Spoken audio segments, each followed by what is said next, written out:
Selamat menunaikan ibadah sholat maghrib bagi Anda yang menjalankan khususnya di wilayah DKI Jakarta dan sekitarnya.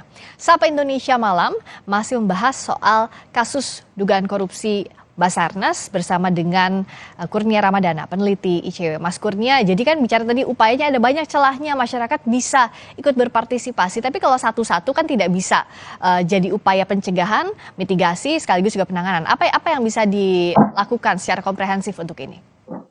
Ya, yang pertama, Mbak Friska, sudah ada lembaga negara yang memang concern terhadap isu pengadaan barang dan jasa, ada LKPP.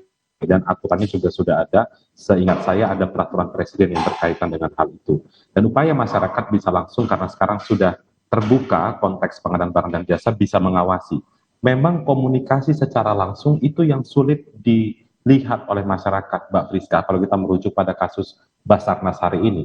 Tentu untuk memitigasi hal itu bisa terjadi, komunikasi dan lain sebagainya, aspek pengawasan di internal kelembagaan itu yang harus diperkuat. Misalnya untuk mengecek apakah satu tender ini sudah dilaksanakan secara benar atau tidak sebelum masuk pada pengawasan eksternal masyarakat.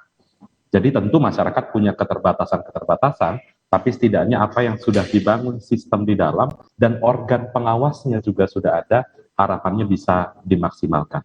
Ini memaksimalkan pengawasan internal, juga organ pengawasannya harus digas kerjanya. Tapi bicara soal pengadaan barang dan jasa dan terakhir untuk efek jerahnya, pidananya juga harus diusut tuntas begitu ya, Mas Kurnia? Ya, Mbak Friska, karena ini melibatkan militer aktif dan kemarin kita sudah mendengar pernyataan dari Pak Alexander Marwata akan bekerja sama dengan Puspom TNI.